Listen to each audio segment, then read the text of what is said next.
One of the biggest myths out there is that if you just get more leads, your business will magically take off. But the truth is, it's not about how many people come to your door. It's about what happens after they show up. How you guide someone from curiosity to trust, from transaction to transformation, and from client to local advocate, that's where growth really happens. Today, we're going to dig into something most business owners overlook: mastering the client journey. Welcome to the Budding Entrepreneur Podcast. Good day, and welcome to the Budding Entrepreneur Podcast. I'm your host, Randy Bridges. In each episode, we dive into practical business strategies that you can put to work in your business right away. We also focus on inspiring stories from leaders who are shaking and making things happen in their industry. It's all about giving you the tools and insights to take you and your business to the next level. So get comfortable and let's jump right in. All right. We are on episode 197 of the podcast, and today is Friday, May 2nd, 2025. Last week, we talked about the one-page business dashboard, giving you clarity and focus for everything moving forward in your business. This week, we're going inside the engine that actually fuels your growth, the client journey. Here's what's on deck today. We're going to get a great quote to set the stage. We're going to talk about what the client journey is in very simple terms, the 7 stages you need to know, the real-world example from a business just like yours, and a few clear steps you can start using today to strengthen your client journey. So let's kick everything off with our quote of the week. Zig Ziglar once said, "You don't build a business, you build people, and people build the business." When you're thinking about the client journey, it's not about transactions. It's about building people, guiding them, serving them, and helping them succeed. If you focus on building people first, the business will always follow. So moving into our topic, we're going to look at what is the client journey.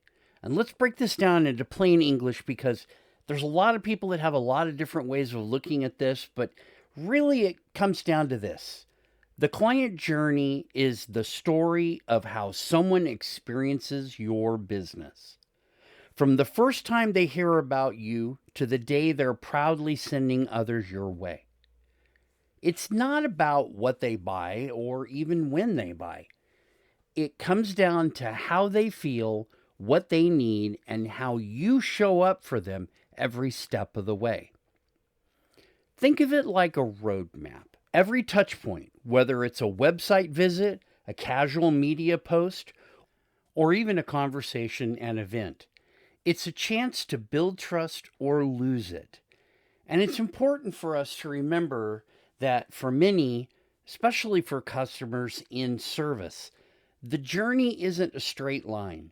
People jump around, they come back, they leave, they second guess.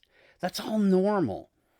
And when you understand the real path that your client takes, the questions they ask, the hesitations they have, whatever it may be, you can make the whole experience smoother, more personal, and way more effective. And at the heart of it, it's about building a journey that customers and clients want to stay on, and a relationship that keeps them coming back.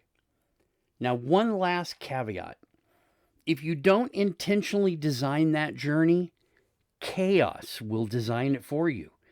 And we have to remember that chaos does not scale. So let's take a look at that client journey in more detail. So let's start by breaking down the 7 stages of the client journey. Awareness, interest, evaluation, commitment, delivery, retention, and advocacy. These are the 7 parts, 7 stages, if you will, of the client journey, And we want to take a look at each one, go in a little bit of depth so that we better understand what is supposed to be in that particular part of the journey at that particular phase or stage. Here's a high-level view of what that journey looks like. Stage 1 is awareness. This is where they find out you exist. You utilize ads, referrals, events, content, something to draw them in. Stage 2 is interest. They decide they want to lean in, they want to know more. Stage 3 is evaluation. They check you out against other options, your competition, maybe even no decision at all. Stage 4 is commitment. They're willing to say yes, but how far that yes goes, you're not really sure.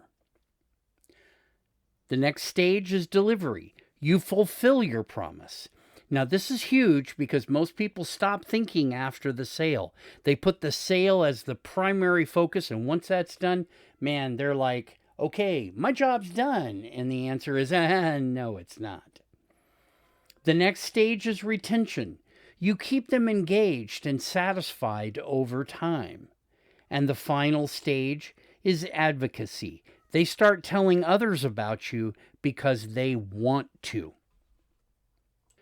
We can build stronger relationships and increase client lifetime value, and ultimately turn clients into brand advocates. An important point of all of this, though, and this is something that is often missed, your job in the client journey or customer journey is not to push people through these stages. Your job is to lead them naturally by building trust every step of the way. So now that you understand more about how the client journey works, let me give you a real-world example of a company that we worked with. I'm going to change their name just simply because, well, we don't necessarily want to always give away all of the fun of what happens. This is a company we call Everworld Financial Advisors.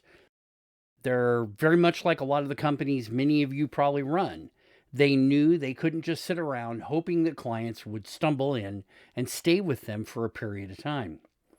They came to us and we sat down and worked with them and started building a client journey for them centered around some very basic principles, many of which a typical consulting company of any kind or an advisory company is going to be doing. Here's how we built with them a powerful client journey. In the awareness step, we work with them to build short 2-minute YouTube ads, offering simple tips like how to regain control of your finances. When we moved to interest, when people would click on the ad, they were offered a free download, the financial health checklist. When we move into the evaluation phase, after the download, prospects would receive a nurturing email sequence, I believe it was 5 or 7 steps, inviting them to a free consultation.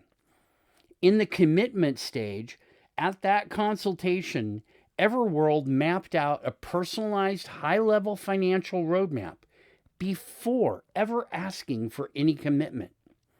They would follow through the sales process and get to a delivery phase for certain people. After sign-up, clients received immediate wins like consolidating their accounts or uncovering hidden fees, and they did it all within 30 days. In the retention stage, Everworld did quarterly check-ins to adjust the plans and keep their clients moving toward their goals. And in the advocacy stage, after about 6 months, they would invite their happiest clients to share a testimonial or to refer a friend. No pressure about it.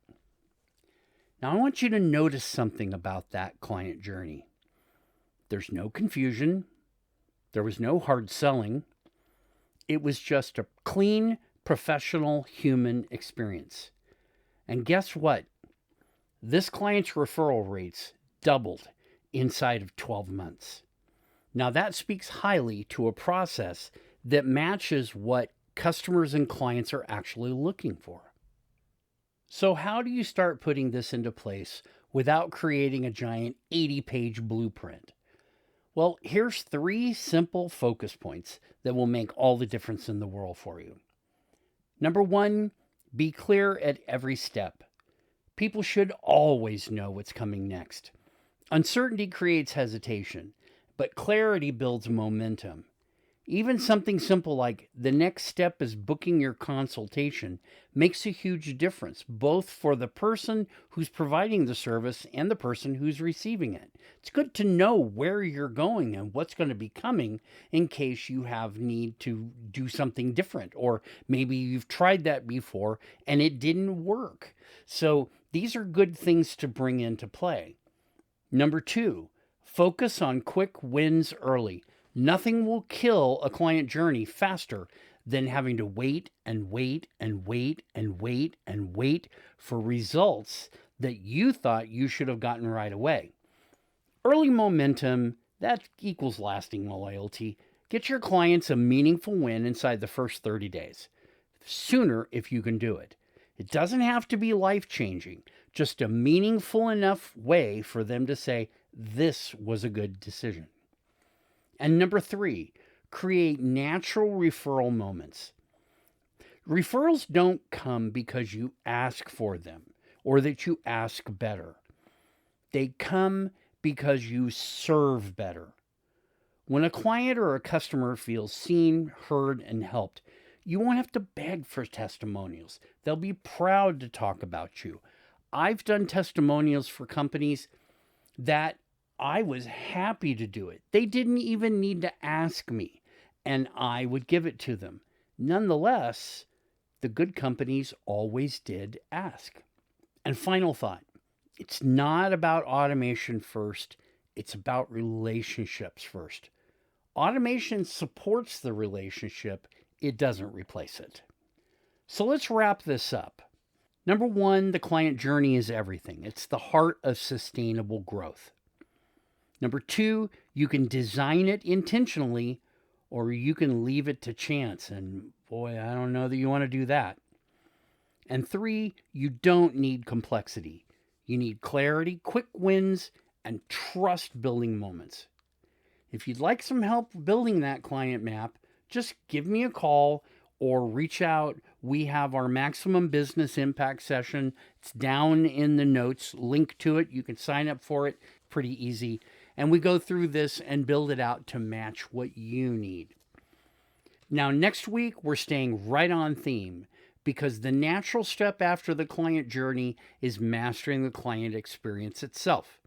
So join me next week for the Client Experience Advantage, how fulfillment fuels growth. That's it for this episode. I hope you picked up some valuable insights and maybe even sparked a few new ideas. If you want to keep the conversation going or maybe even explore partnerships, don't hesitate to reach out. And hey, don't forget to subscribe, leave a review, and share this with someone who needs to hear it.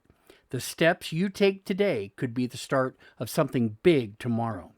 For the budding entrepreneur, I wish you the best in your health, your wealth, your business, your family, everything about you. Take care, and we'll see you back here next week.